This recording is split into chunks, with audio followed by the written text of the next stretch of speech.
Episode 7, Yakimono, written by Steve Lightfoot and Brian Fuller, directed by Michael Reimer.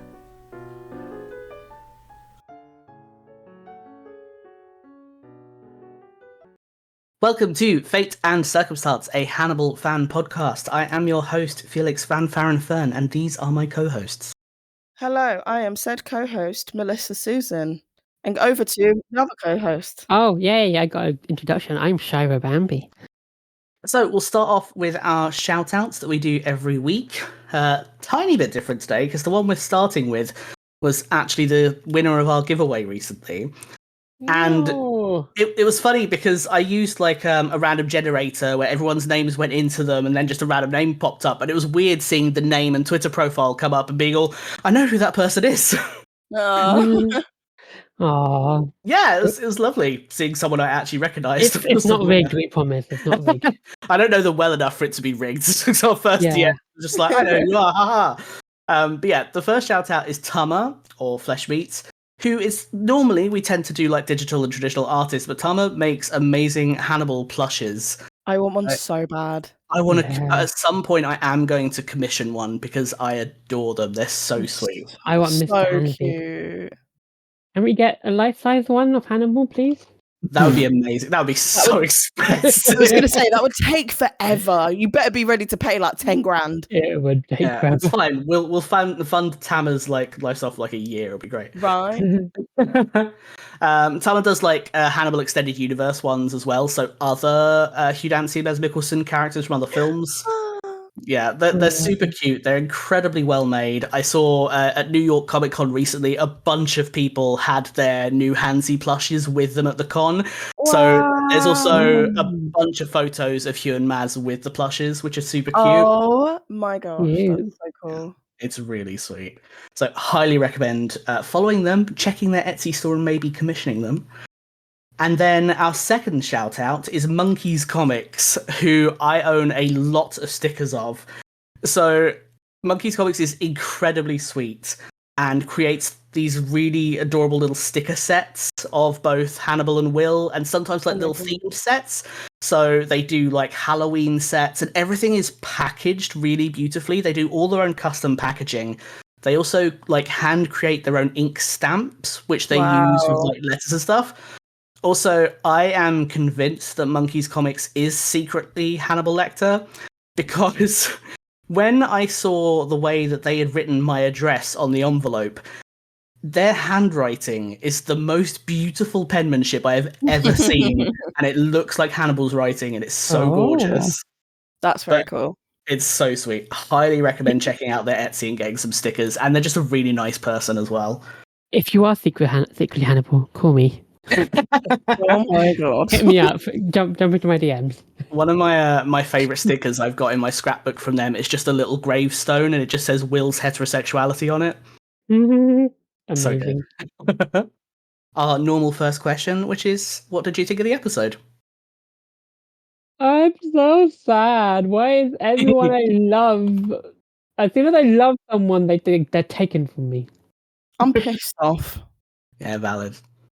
Yeah, just pissed that. I'm pissed because Hannibal's being, smart and conniving, and it's kind of like fair. Like you're smart, like fair play, but also you're a bit of a dickhead, and I'm just getting infuriated. Like this poor Miriam Lass is just through the fucking ringer, and she's getting absolutely like fucked over mentally. And this poor girl, like, genuinely is being, like, manipulated. And it's so, of course it is, so infuriating to see when you know the truth. And it's just that constant hold, this whole entire show where you're, like, screaming at the character, like, it's behind you! And it's just like, they take ages to fucking turn around. Yeah. But it's like, I can't be mad because he's so clever with it. But then I'm also like, dick. I don't believe her. She's lying to part of the Hannibal family. Yeah, you've got different opinions of Miriam. We'll get to that. I've got a talking point just for you. So, unsurprisingly, to anyone who has watched this episode, I don't really have any trivia, because there isn't much, because it's all very character-centric. There's a big plot going on, and that's what it's focused on. So I'll do my usual, which is today's episode is called Yakimono, which is my favourite, because it means grilled food. Exactly. That's the response I want. So in kaiseki, it's usually fish, not necessarily, but it's normally grilled fish. Sometimes it's served or cooked in earthenware, and like the rest of kaiseki, the protein is typically chosen to be seasonal, so it could be any kind of fish depending on the time of year. It's the one that makes me hungry. Yeah. So we'll start with our first talking point, which is very appropriate. When Miriam describes her captivity, she says things like, "I wasn't afraid. Fear and pain were so far away, on the horizon, but not close, never close." And she also says, "He treated me very well until the end, until he put me in the ground. Even when he took my arm, he told me what he was going to do. He even told her that he was going to give her arm to Jack. So what impression does this give you of Hannibal as her captor?" Stockholm Syndrome. Sadistic fucker. Just to clarify, Stockholm Syndrome is not a real thing. Oh, yeah, that's true. Just to come in there and destroy everything. I don't care. I don't believe her. The vibes of it, yeah. But what does it tell you about Hannibal, though? I personally find it very interesting that everything she has to say about the person who took her, regardless of their trauma, isn't that negative? No, I think Hannibal, like we've all know, Hannibal hates people who are rude, and I don't think he was a rude person. She just got in the way, so she was disposed of or / used for other gains, unlike Beverly, because Beverly was unfortunately had to be disposed of. But yeah, I'm guessing Hannibal just treated her as one would treat a subject, in Hannibal's position, like kindly, not obviously too bitterly, etc. But yeah, because he's some kind of god. So yeah, I don't believe he would have treated her badly. But yeah, otherwise I also think she's fallen to his charms, which bad I would fall to his charms too. And she's part of the Hannibal family, so you know. She's doing it against Dr. Chilton. How dare she? My boy. Jumping off of what Shaira said about him being charming, it's at a weird level because she's quite literally saying that he treated her well even when he took my arm. What the fuck do you mean, babe? He took your arm just because he told you what he's going to do with your arm. You're like, oh, he's so lovely. He's a nice boy, isn't he? Wake up, darling. Like, he's not nice. He literally, like, severed your limb off. Like, she's literally so, like, he's such a master manipulator with charming, like, skills. That's so creepy and so weird. Like, he's just literally so charming to the point that you can't be mad at a man taking your whole limb. Yeah. That is bonkers bananas. Yeah, she reacted like that. She did how she did with Chilton. So, which is what weirds me out. Like, you at one point you're showing admiration for him, and then another moment you are scared of him.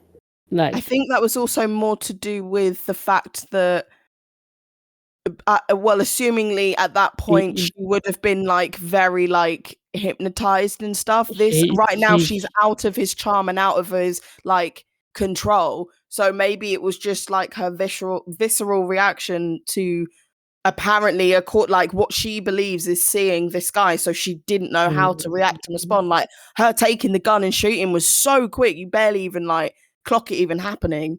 I think that was just her natural reaction. It sounds fake to me. It sounds like she knew Dr. Chilton wasn't Hannibal, and just went, you know what, Hannibal would want me to do this. Okay. So, in my view, like, she is still traumatized, which is why she does it. She's never fond of him or like positive. It's almost like she seems kind of like reluctant but honest. So she's trying to explain, I think to her it's weird. She doesn't understand why this person who has kept her captive and traumatized her for like 2 years or something is the way he is, because she is still traumatized by it and it still completely fucked her head over. And I think it tells us kind of two interesting things about Hannibal. One being the main point you were making, Melissa, which is that he is so incredibly manipulative. And of course, he's using like psychic driving and stuff. He's probably using like drugs to keep her under and keep her, kind of horrible word, but submissive.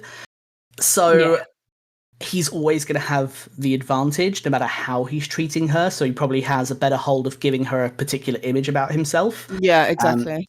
So it's hard to know how much of it is true, considering that she doesn't know who it was. So who knows what else he planted in her head? Same as how Will didn't remember things. But then, on the other hand, I think it does say something about Hannibal, not to be a Hannibal apologist, though I am, but I think it does tell us a little bit about his psyche and the way that he works, in that, yes, he's a killer, and yes, he does terrible things, but he had no reason to harm her. He had plans in mind, which is why he kept her, which is why he took her arm, and then was able to utilize her like this. So he has no reason to be cruel. There's just like, it wouldn't serve his purpose at all. And I think that is kind of important to him. He's not going to be malicious if he doesn't need to. Like, because even when we saw him with Gideon, he was a smug little bitch, but he wasn't cruel about it, even though he was doing something really horrific. Yeah, he wasn't cool about it. Which is, it just says a lot about Hannibal. He's a bit of a... He's... Like I said, he's not going to be cruel to someone who's not rude to him. He's not going to be unnecessarily disastrous or, like, He's a weird man. He's a weird man, I'll swap a couple of my talking points around to get back onto the Miriam point. This is some of Shaira's thoughts about Miriam. So I'm skeptical. I don't know why. You are. Oh, it's interesting though. Like, the way people interpret the show is interesting. But during our first watch together, you were both suspicious to begin with. I know. Shaira's kept her suspicions, but you were both, as we were going through it, unsure. So you were unsure if she was if she knew more than she was letting on. So now that you've watched the whole thing, how do you feel about Miriam now after the conclusion of what she did to Chilton? I'm still skeptical. I think she knows more than she's letting on. I don't know. Maybe not. Maybe I am not giving her as much benefit of the doubt, since we kind of saw her going through something traumatic during that scene with Dr. Chilton in handcuffs and in the interrogation room. I'm a little bit mad that Jack allowed someone so unstable to be in the thing. And also, why aren't those glasses reinforced? Glass reinforced. It probably was reinforced, but not reinforced for gunshots. Well, they probably don't expect anyone to have firearms in there, because the person who had the firearm was Jack. Yeah, but I'm just annoyed that I grew fond of Dr. Chilton in the last 2 episodes, and now he's gone. And you don't know that he's gone. I don't just know got shot in the face.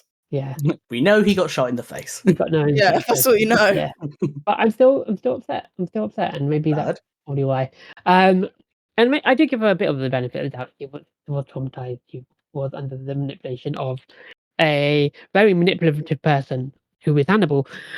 But at the same time, I'm skeptical, and I don't know if she's on the same side as Hannibal. And I like to think she is, mostly because I like going by the kind of Hannibal family theory, and I like to think that there's more going on. That there's a giant network of that Hannibal has curated.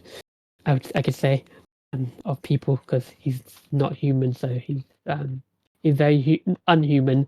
That he's more likely to be a curator of these people than their family member. Jesus with his disciples, if you will. Yeah. If anything, the only reason at the first time of seeing this that I would have had a bit of a questioning moment was only really and truthfully to her facial expressions, the way that she was responding, which judge me for saying this if you want to, very 2010s acting. It was very much like face, which is what you're meant to do with TV and film. Well, they say you're meant to do more with your eyes, but whatever. It was still a very good performance. It was just like, because of the certain facial expression she was making and the way that she would respond and be like, oh, I don't remember. She says something I don't remember in response to a very specific question, and just the way that her face was, her face, the facial expressions that she was pulling, and the way that she like just responded to it, kind of was giving. She felt like she was like trying to hold something back, but it might have just been that. I've also felt like that myself when I've been a bit like scared. So it might be that she is just very traumatized. She's barely had 5 seconds to breathe outside of this situation. She's probably just, like being told to think about things, and she's just like, too scared to even talk about it or something. I think that also makes sense of her being a little bit suspicious in the way that she is physically presenting her feelings. So that was the only reason why I would have been like, what are you hiding? But I don't think it's hiding. I think it's maybe more like reluctancy to say anything, but that also kind of maybe can hint towards like, are you actually telling the full truth because you're scared, or because you don't want to, or you've been threatened? The whole thing of her maybe being threatened to go along and not say it was Hannibal specifically, if she does remember, or like she is hiding something, whether she knows it or not. That maybe is still a little bit on the cards, but I don't know, because we what's it called? We all didn't know. We were all back and forward in the throes of, did Abigail help her dad or not, until we really found out. So it's kind of like that similar situation again. Like, is Miriam Lass actually hiding something, or is she scared, or is it potentially a little bit of both?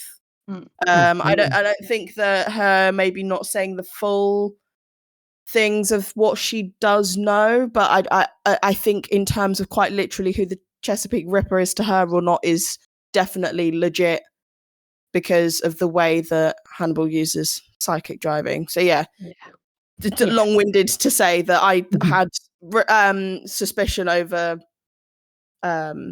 Miriam before, but I think I'm just sort of like, maybe she's literally just fucking scared. Valid. I think you hit on a point there. Her acting was very jarring to me. And it just could be just the acting technique. But the way she was acting felt very skeptical to me, and maybe it was just the actor. But No, I think that makes complete sense. I think especially in like the first sort of half of the episode, I think it is natural to have suspicions towards her, because we as the audience don't know what's going on. We don't understand why she doesn't remember. And she does. She acts very like stiff. It is. I really enjoy her performance. I think because it's a bit weird. That's why it is strange, and it is, I think, very natural to slip into suspicion because she comes across so strangely. I think that is the actress's kind of attempt at portraying her trauma. But it comes across, as very stiff and jarring and a bit strange and difficult to interpret. We're also watching over a decade later, so that is true. That does sort of like change like things, the way that we're viewing it versus the style of everything in terms of any sector of production at that point, and that probably would have been like so much more like dramatic and hard hitting, even though I've constantly said a lot of things to do with production are so timeless. It still would have been like different. It's still, we're perceiving it a lot differently, just due to the time. So for sure. And I also agree with you when you said it's very 90s acting. So I mean, I will break any potential illusions now by saying we don't see Miriam again. So you can safely interpret that she is telling the truth. Oh, okay. And that what she believes to be true, she believes to be true. Yeah. Which sucks for Chilton, unfortunately. Yeah. But yeah, no, that's just the horrible state that Miriam has ended up in. Oh, Yeah, but it is what it is. Like it's not her fault. damn it! My theory that she is part of the Hannibal cannibal family has been thrown out already. Don't worry, I'm always going to appreciate your theory, and one day you'll find out why. Okay. So, moving on to something completely different, we had a nice-ish little scene with Will and Alana in this episode.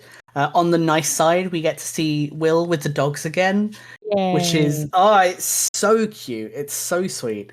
But then the wonderfully awkward conversation with Alana, where Will very quickly works out that Alana is involved with Hannibal. He's a very smart boy. A very smart boy. He's so good. I love those lines. So, how do you think that Will's friendship with Alana will be now? It's a sticky one still, bruv. I think she's fucked it. Because, like, Will's on the upper hand, isn't it? He was like, you know, she was like, oh, babe, I'll wait for you on the outside. And he's like, peace, babes. And then you go and fuck that up. What do you mean? And she's now like, oh, Hannibal's boo, like, oh, is my man safe? Is my man safe from you? You're going to try and kill him again? And he's like, babe, relax. I know that you guys had a thing. I know you cheated on me. To get out of my face, give me my dogs. Thanks for the help. Peace out. And then they literally barely even say bye. She just walks off. I think it's going to take a little bit of, you know, if there is a friendship, I think Alana's going to have to, you know, do some making up to Will, because I feel like I would be the same with Will at this point, and I'd be like, girl, you literally got to make up to me somehow, or even let me even try to consider having a friendship with you, because I would be so upset. Because also he was saying about how, like, you know, you started to make me let me question my sanity and blah blah blah, and she was like, oh, you tried to kill Hannibal and that's what made me like question you. I just think that's her being an excuse as to be like, oh, I waited for you, we all thought that you were a killer, so I was gonna go and fuck some other guy now. And I think that's just her using a little bit of an excuse, to be honest. Because she's a bit like, everyone else got their tail between their legs because they're like, oh, fuck, we kind of wrongly accused Will. We all need to sort of be nice to him now and kind of make it up to him, like, soz babe, whilst he's probably going to go do and get his cash money. Yeah, I just think that it's on thin ice, if any. I had similar thoughts to you, weirdly, but actually, happily. I was like, forget about him, babes. Just move on. She's not worth it. She's not worth it. She didn't care for you. She clearly is the wrong side of the law. She's being used by the person who she thinks likes her, and just the for op. You. So you know the op. Yeah. The op, bruv. Yeah, she's just being used. She's just not seeing it for how she is. But in being actual serious, I get where she's coming from. Like you said previously, about her, she's smart. She's putting the evidence together, and the evidence heavily weighs on, yes, Will is not the Chesapeake Ripper, but he did do something terrible, and there's no evidence to say that that Hannibal for her is the Ripper.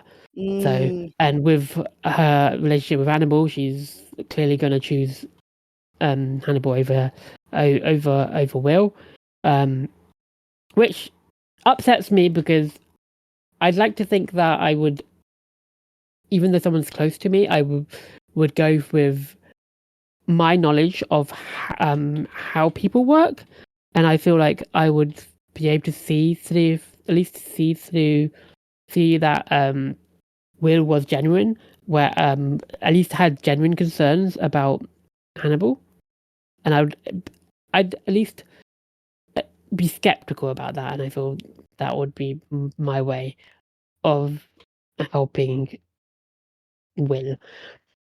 But yeah, otherwise, I think we'll just have to cut his losses and just focus on catching Hannibal in his own way.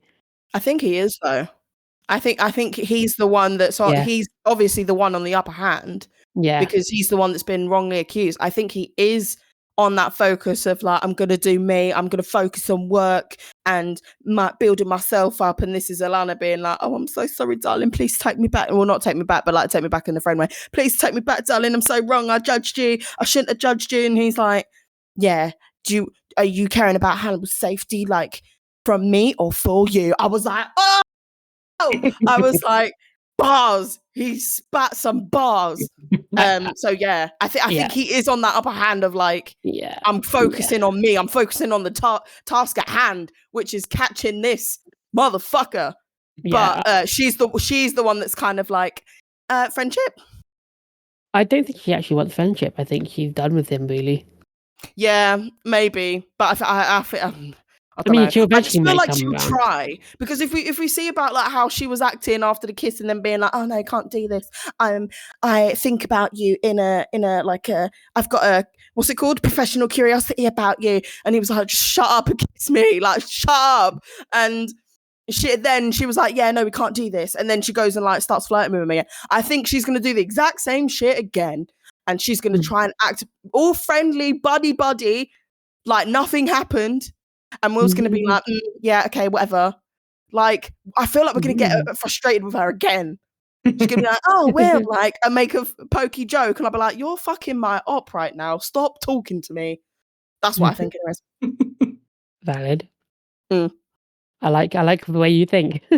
Thanks. Yeah. South London came out then. Yeah, 100%. I love when your South London comes out. Yeah, I love it. Thank you. I should charge people. I bet the Americans love it too. I was going to say, I think you're the main reason we have a mostly American audience. Hi, America. I love you. Yeah. I want to be in you again. Sorry, Americans. I have this shitty Southern accent. I don't have the fun British accents that you're used to. I have generic stuffings.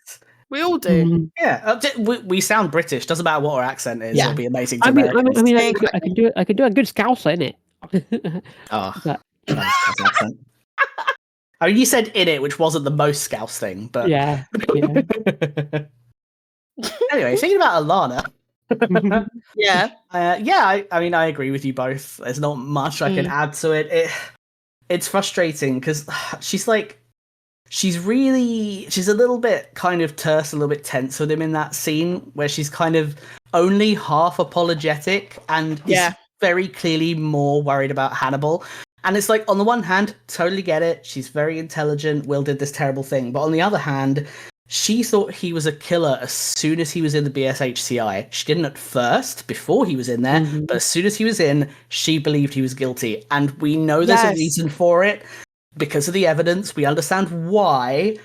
But it has just been proven that she was wrong. So if she was wrong about that, why would he be wrong about Hannibal?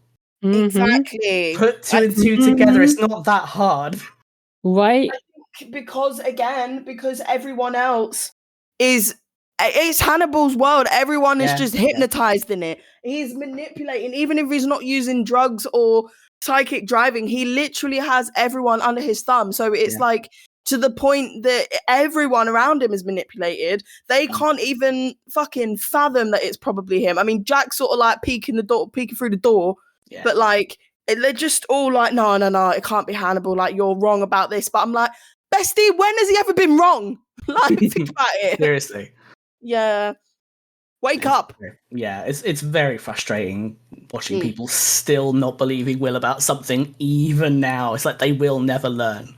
And it's even worse that we're so far like deep into knowing a lot of the truth and they're so far away from it. And we're like, you have no idea. Yeah. Yeah, he's been through so much that people aren't aware of because they won't listen. Which is actually one of my favorite things that like Chilton says to Jack when he's just like, you told him that his memories don't matter. Chilton's the only one who's ever brought that up. Yeah. And it's like, of all the characters to be like, hold on a minute, you're not actually being very nice to him. And poor Chilton, that fucking happens. So yeah, one person comes close to defending Will. It all goes downhill from there. I love him. Oh boy. Don't worry, we'll get onto the Chilton love. So much Chilton love. But you mentioned Jack. Speaking of Jack, hit the road.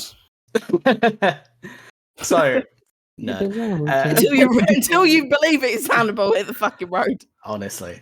So Jack remains suspicious of Hannibal even after Miriam says he isn't the Chesapeake Ripper. So that's one point in Jack's favour. But so close and so far. Close. So annoying. But then he finally finds his Ripper in the form of a framed Chilton. Note that he went after Chilton alone, so I'm wondering why you think that is, but also, do you think that this will be enough to satisfy him and end his vendetta? I don't know. I honestly think... As far as Jack is concerned, he has arrested the Chesapeake Ripper. I think he's going to find something out that he's going to... Because what we got from the first episode, he's going to find something out that breaks his perception. But now I think he's got his Ripper. Yeah, I think he's going to think he's got his Ripper. A bit later, there's going to be reason for him to doubt that. And I think that's just annoying. I hope at least even Alana gets out at least that skeptical. Like, I don't mind if they don't pinpoint Hannibal straight away. I just hope that they have a bit more skepticism about Hannibal than they have, similar to how they had with Will. Like similar with Alana, and I wish they would just go, oh, this person isn't infallible, because no one's infallible, and it just irritates me that they think too highly of one person. What do I even think? I think I'm just sort of like read deep to the question. I think he went alone. He often does, because I think there's always going to be a thing in the back of his mind that he's lost too many of his people, especially one that he wasn't expecting to get back. That must be like really heavily traumatizing as well. I think he's just always got in the back of his mind, like, I just want to find the guy. And like, if something's going to happen to anyone, it should be me. I think he has that sort of like heroic thing within him, especially being like the head of his team. I think that's sort of like, he has that kind of mindset. And do I think that this will be enough to satisfy him and end his vendetta? I think if he still has suspicion over Hannibal, especially when he said that it wasn't definitive enough to Will, that Miriam said that he being Hannibal isn't the Chesapeake Ripper. I think that he still, he even more so is listening to what Will says, because of the fact that he was like wrongly convicted and it's now all come out. He's been released and stuff. I think he's now going to have a little bit more of a hyper awareness about what Will is saying, even though we literally just watched everything where Will said all the evidence is going to lead you away from Hannibal, and they all have evidence leading them away from Hannibal, and he's not listening. But I think he had no choice at that point to arrest Chilton, and because it is the evidence that they have, and it is what it is, and it's still murders and stuff that took place, and there's shit in his house. I think he's going through it because any evidence is still evidence, and they might still be able to find things towards Hannibal. I think it's going to start getting really like crisscrossed. I think the only thing that's going to satisfy his end his vendetta is when he's like absolutely sure from like all angles, including Will's, that this is the Chesapeake Ripper, we've got him, this is what's happened, and then all the like evidence tells like the rest of the story that they're all missing out on. I think once everything comes to the surface, if it even does, because the way that, you know, everyone's saying that like season 3 finishes, well, everyone says it's rounded off, like you said, and everyone wants a season 4. So I'm feeling like we don't get to that point. But I think the moment that all of that does come to the surface and he is caught is the only way that he is going to be like, yes, okay, this is the end of a case. If he has like all sort of angles being like, yes, this makes sense, A, B, and C equal X, Y, and Z, I think that's when he will be. And it might even be a thing of like, it's been so mentally draining, losing so many people. It's been the biggest case they've been working on for ages. Will it even satisfy him? Because once it's over, it might be like, okay, but he's still mourning the losses because he's so focused on the case. Has he actually had the time and chance to sit down and mourn the people that he's like lost, including his wife even? Like, he hasn't had that chance. He's also shared a lot of intimate, delicate moments with Hannibal, not in that way, but things like at times during his wife dying and stuff like that. She is still alive, just to point out Bella is alive. Oh, well, dying. It will still die. She is dying, yeah. Yeah, but like, it's like, I'm saying like, it's moments of, you know, the breakfast that they shared together and the things that, you know, that's really close personal part of his life that isn't anything to do with business, because their relationship was business until that moment. So Hannibal has gotten into his deep personal life, which is like personal with his emotions. So it's like, if Hannibal is to be caught and like all of that stuff and all the truth comes out, it's also everyone who knew Hannibal and had a connection with him in that way have to mourn that connection, because it's like, that wasn't real. In an extent, it kind of was, it kind of wasn't, but it was like he only did that because it was, in a way, part of his grandeur scheme of not being caught, living the life that he lives, and all the rest of it. So it's like, I think he won't even be satisfied when he catches him. I think you make two really good points there, like especially one, which is the fact that even with everything seemingly neatly tied up, you pointed out that Will still doesn't believe Chilton is the Chesapeake Ripper. So you're right. There's always going to be like, how can he be satisfied when this person he works with and trusts and now knows wasn't crazy? Thinks this thing. So that's always going to be there. What was the other thing? The other thing is that he's so focused on it. It's such a big thing that he's been focused on such a long time. I think there's a little bit of a white whale kind of thing going on. Where if it is all wrapped up, what is he going to focus on now? Just normal cases again? I don't know. It's been such a focus for such a long time. There's just so many things that have happened. It's going to be hard to let go, even though at the time you're probably like, I just want this done with. I want no more deaths. I want everything to just be done and dusted. When you do, like I said, you're just going to be mourning so many like people, relationships, connections, everything, all the rest of it. It would be difficult. Can you imagine someone that you know that is close to you, that you've known for however long, potentially all your life, is all of a sudden like arrested and convicted as like a criminal in like a really deep way of like a mass murder or something like that, and you were like, that could have been me, I had no idea. Like, you had all of these like connections, conversations with them, was it fake? Like, that's gonna be crazy. That's a lot. I agree. Your thoughts on why he went alone I think were also interesting, and they make sense. But I disagree. I'm gonna tell you the line that tells me why he went alone. And that is, he goes up to Will's house and Will says he has a gun. And Jack says, good. The reason that Jack says that is because he's alone, which means if Chilton has a gun, he has an excuse to shoot him.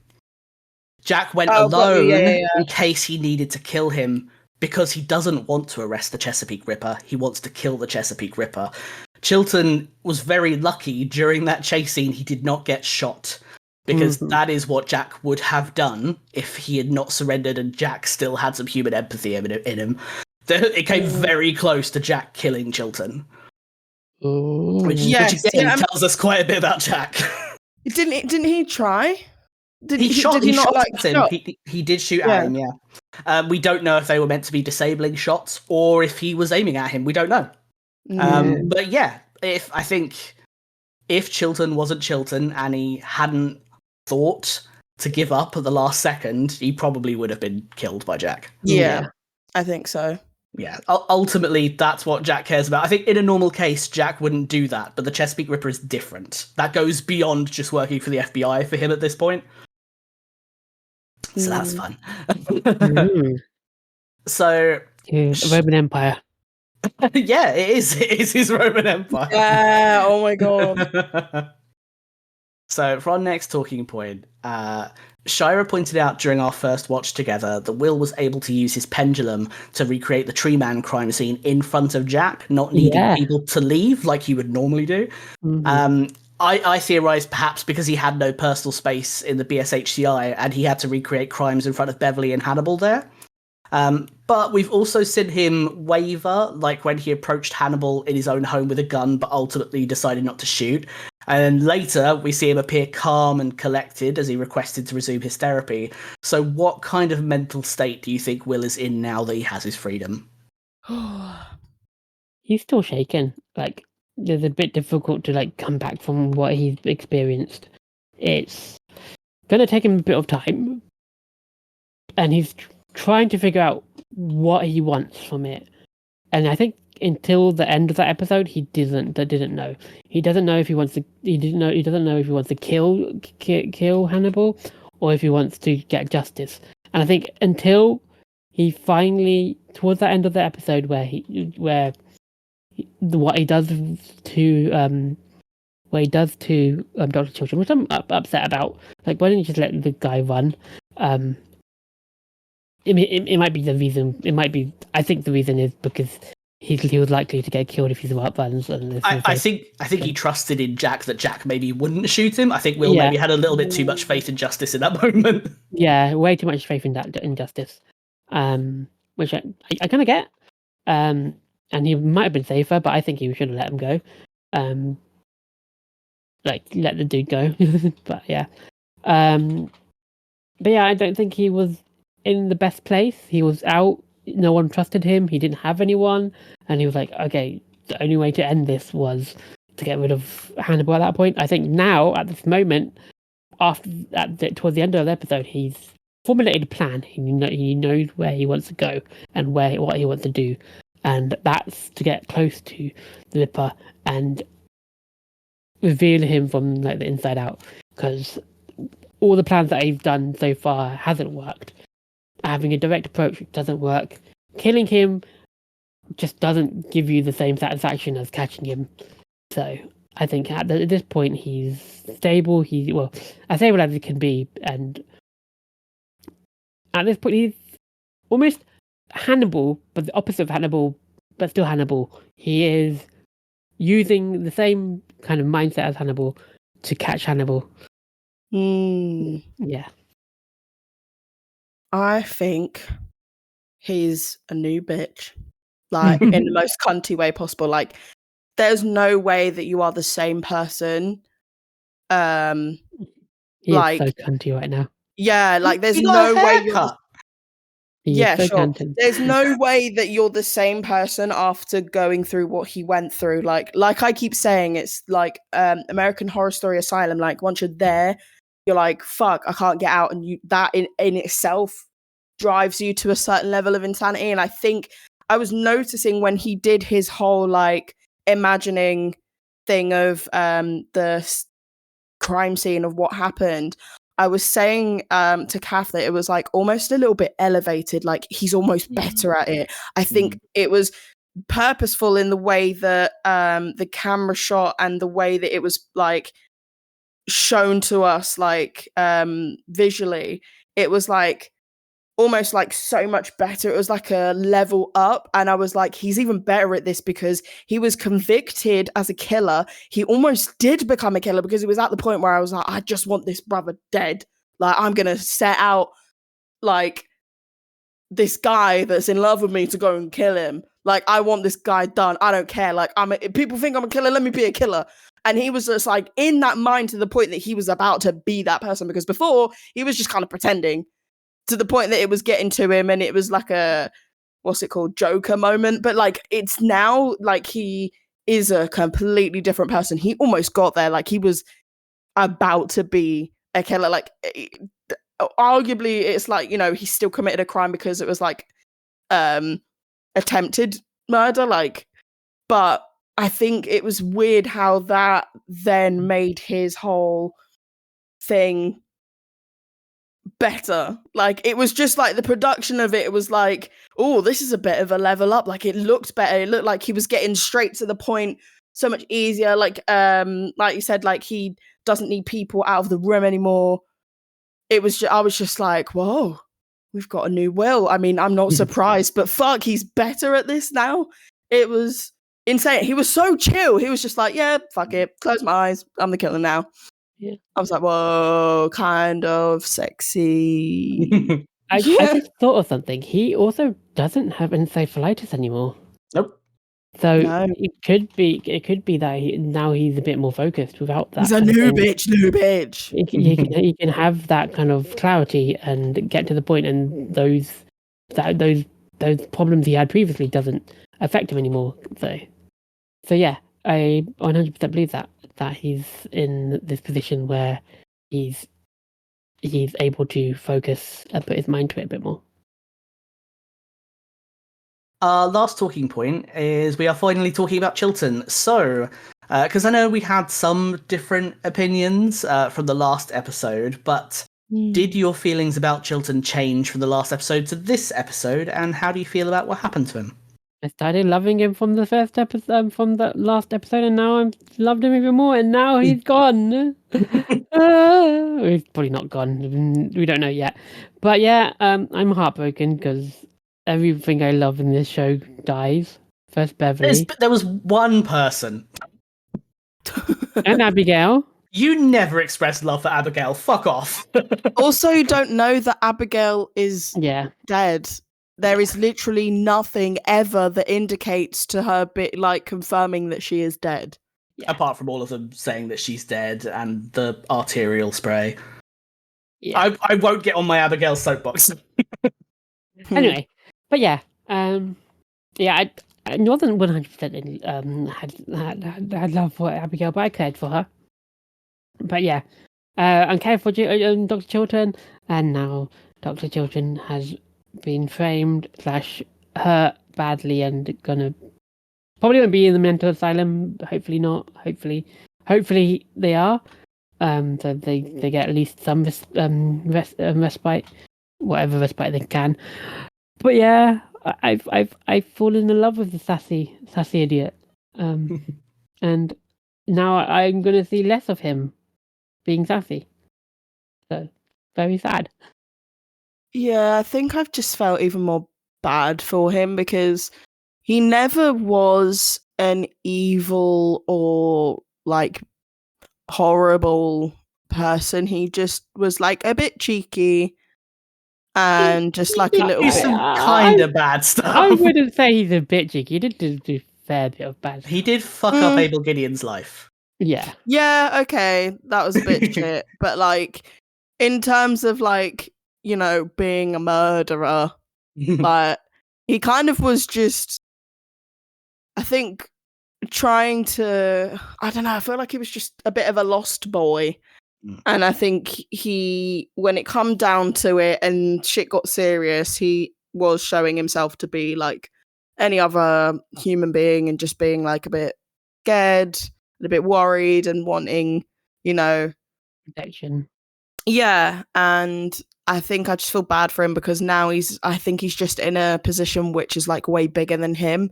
I think he really just doesn't understand like what's been happening, like how he's meant to get out of this. And I think he just feels very lost, which is understandable. He is literally being framed for something huge that he did not do. And I think he's just very scared.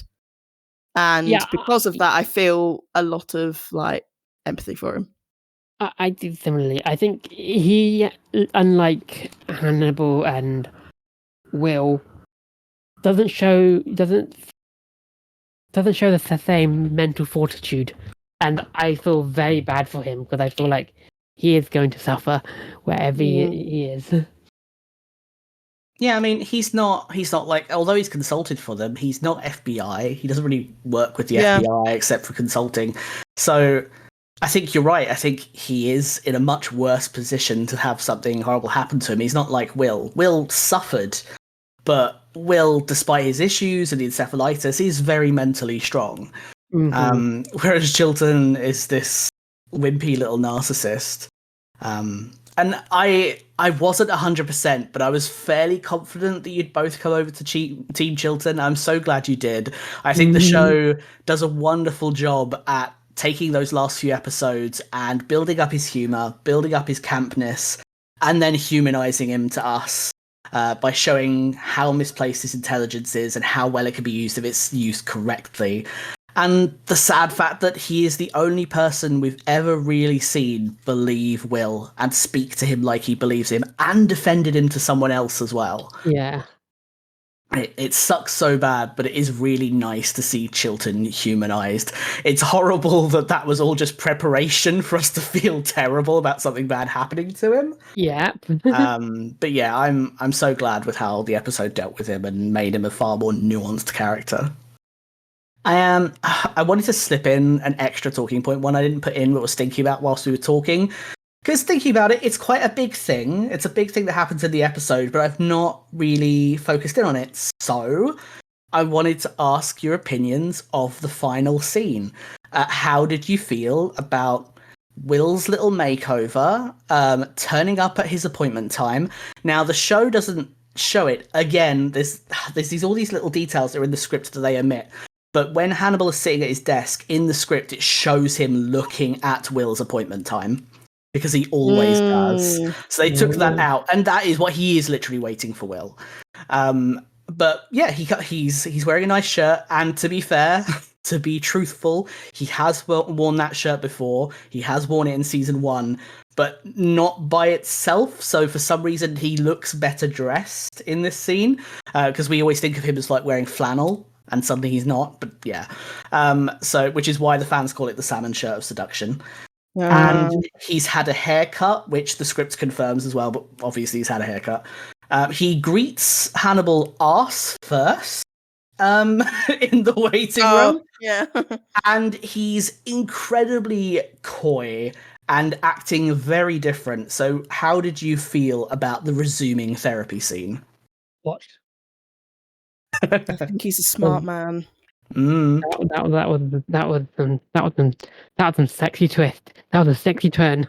That was Will being down. Like it was like, to me, it was like seeing what Hannibal's seeing, and it went all slow mo, like damn, that whole song with it, like with the whole thing just looking like, boy, he's gone full not honey. Yeah, he's trying honey potting. He's honey potting Hannibal, and he's trying his best. And yeah, it was both funny and it made me laugh as well. Yeah, it was pretty cool. It's a good, cool little tidbit, and it's actually kind of solidified what I said previously, where he didn't know what he was doing at first, and now I think he's got a plan in mind and he's taking that forward. Yes, I also think he has a plan in mind. I think he is very smart. I think he has a whole new outlook on the situation. I think he's so full of anger and hurt and revenge to the point that it's driving him to be like, I'm going to get this man like gone. Like, I am going to sort this out. Whether he's going to do it sort of legally or however he's going to do it is another question. But I think he is going to try and get as close to Hannibal as possible and see if he can manipulate and make him as vulnerable as Hannibal did to him. I think he has this completely different demeanor about him now, which I think is partially like maybe visibly reflected within his appearance. He's just a whole different guy. He was very like, he was so, I don't know, like a completely different dude. Like season 1, like he was a little bit shy. He's a little bit introverted. He was a little bit like, I don't even know, just very opposite of who he is now. Did he even have his glasses on? Nope.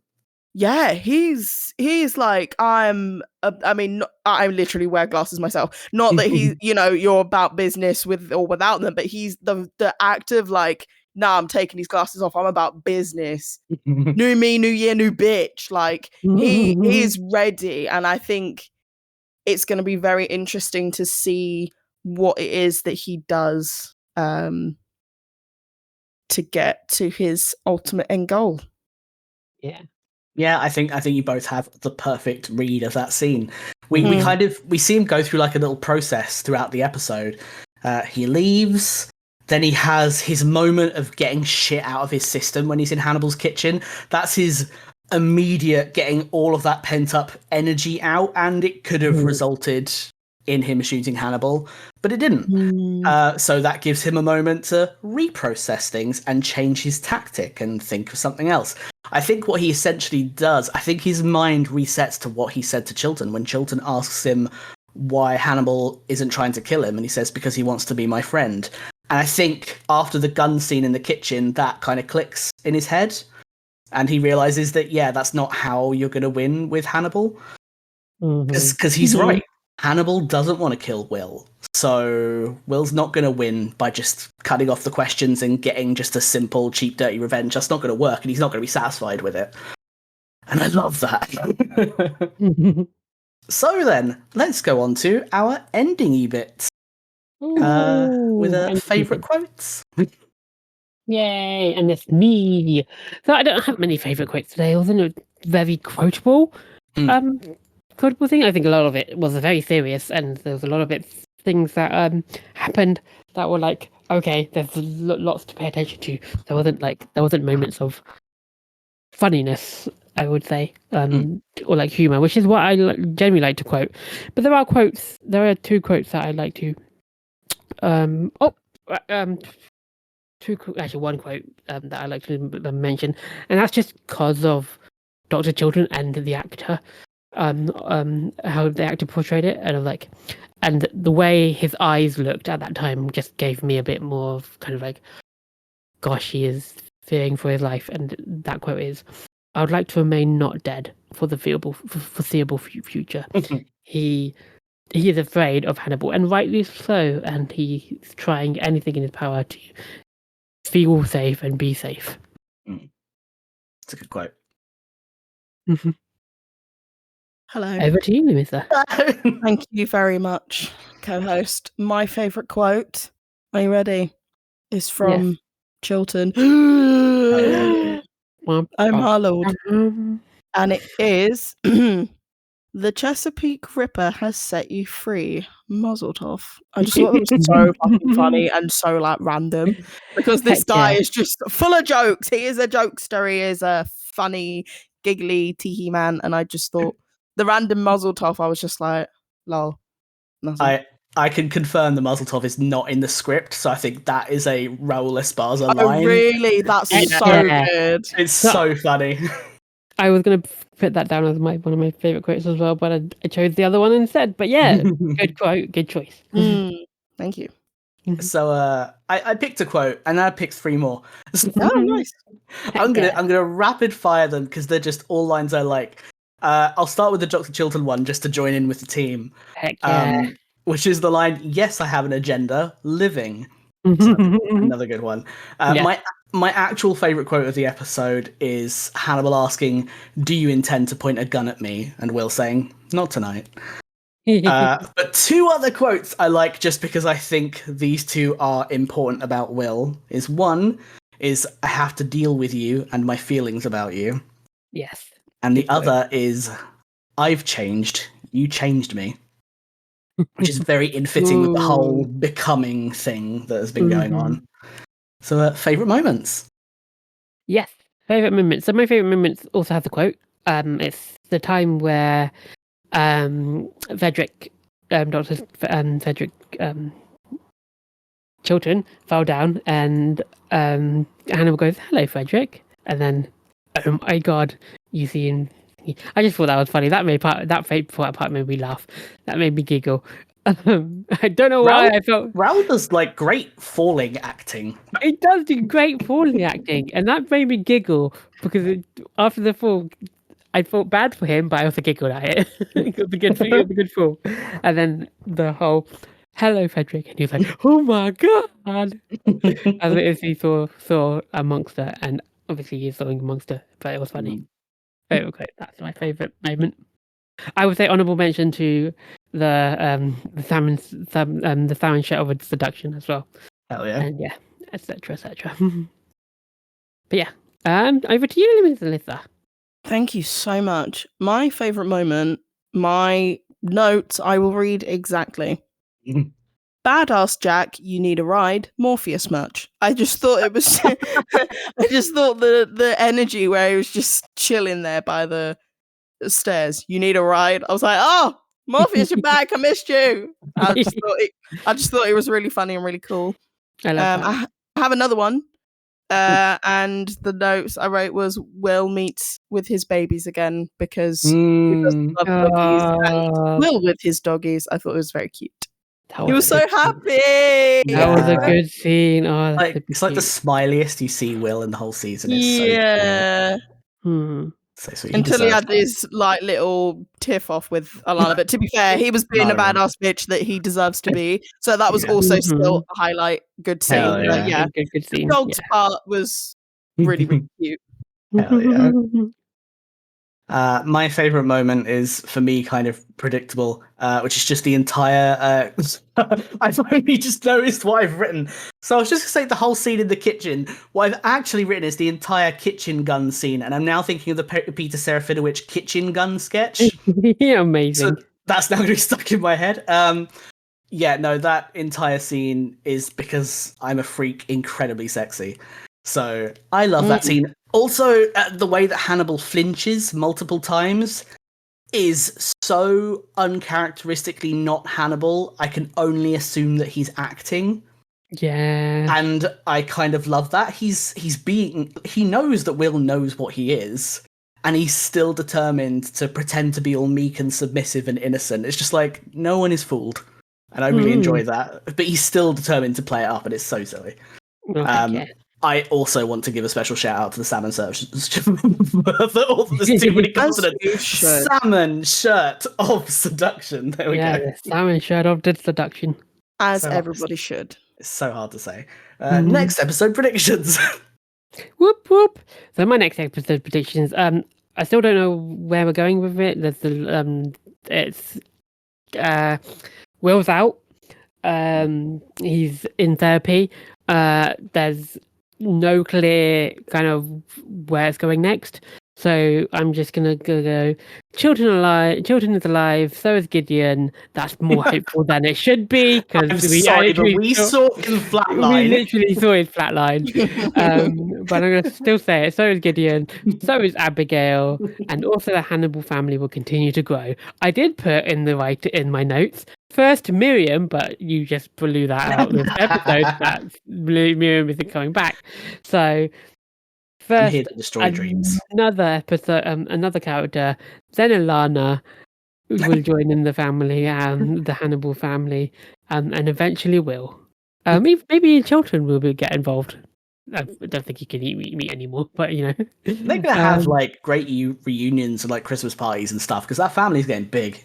Yeah, they're going to have a great Christmas reunion. So we're going to get a nice Christmas episode with the family coming back together and going, this was yummy people, Hannibal. Thank you for cooking for us. But yes, those are my that's my prediction. Oh God, what are my predictions? I think it's a tough one. Yeah, there's been so much of what's happening. I mean, if I say of what I want to happen, is I want Chilton to be freed and have his justice and not be convicted of anything. I want #free Chilton. Yeah, for real. I bet that was probably a thing on like Twitter or something at the time. Not that I'm aware of, so I think we need to start that. Yeah. Hashtag Free Chilton. Hashtag free Chilton indeed. Hell yeah. Daddy Chilton? Tag I don't know. us. Tag us on Twitter. I want. There was something else I was going to say. I want Jack to delve more into what Will is saying and advising him. I want Jack to. It's not more predictions. It's more what I want to happen. That's fine. I like it. Yeah. Okay. Cool. I